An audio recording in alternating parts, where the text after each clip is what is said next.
What is up guys, Cap over here, and welcome to our 5th week in the RBL as we're taking on the Carolina Pyroars coached by MrSirGrape, friend of the channel and one of the OG members of the RBL, going all the way back to Season 1. He took a break and he's back with vengeance, sporting a 3-1 record. That is just monstrosity right there.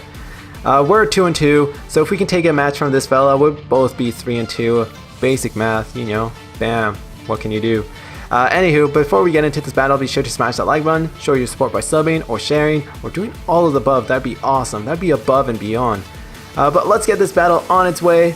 As my designated lead here is the Sneasel. Sneasel can take out this thing right in front of it. It is a beautiful shiny, one of my favorite shinies, the Gigalith. I'm going for Taunt. I don't want rocks on my side. He goes for the aggressive play, going for the Stone Edge, lands it. And brings me down to my focus dash. So at this point I'm like, alright, I want to snag that cuts up berry because I know he's cuts up boom. Cuts up boom right there, but I miss it and that sucks. So I have to bring in Red Bull.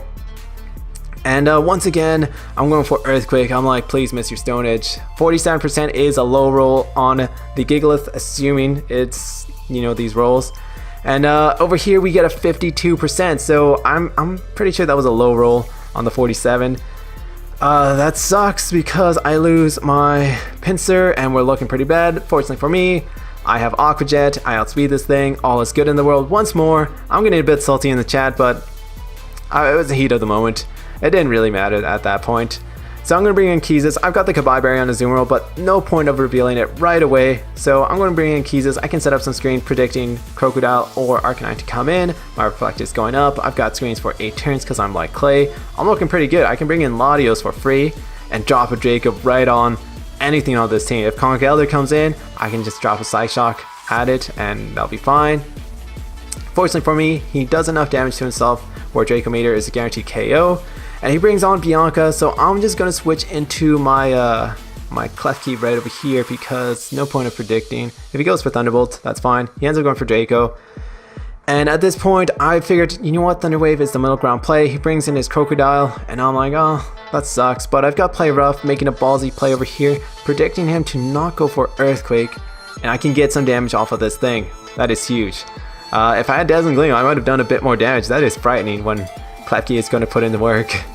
So unfortunately over here I missed my Play Rough, but as soon as this thing comes out, I'm going for T-Wave. He has no Heal Bellers, which is really awesome. Gets paralyzed, which sort of nullifies the Play Rough miss. And at this point I figure I can just set up some Reflex, predicting him to bring on his Crocodile, but MrSirGrape actually lets this thing take some damage, and or actually do some damage. And at this point I'm like, alright, Klefki can actually be used as death fodder, and I don't want to, I can do that. So I bring in the Latios for free because at this point, once again, what do you know, I'm going to click my favorite button in this match. I'm going to drop a Draco on this Latios and prove to him that I'm the superior Latios, the superior Lati twin. So fortunately for me, that works out. I think I got a high roll on that, which is a bit unfortunate, but at this point I can sack off Klefki. And thankfully to the burn, I will actually go down, saving my turns for a Light Screen and Reflect. As at this point, I revealed the Kabai Berry, and I choke on this. I actually choke so bad. I should have just gone for Play Rough, predicting him to go for something else. This guy actually outspeeds me. Kudos to MrSirGrape for doing that. And at this point, I lose the battle. And let me talk a bit about this because I want to talk about my thought process through the Conkeldurr versus Zoomerl play. I know I choked. I fully admit I choked. But I'm not going to discredit Grape for myself choking and discredit the win for him. Just because MrSirGrape actually did a really smart thing here. He outsped me.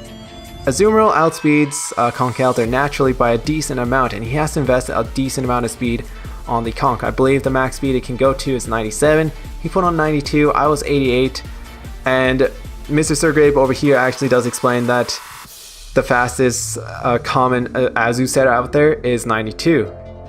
Or 91, I think. It's 90 or 91. One of the two.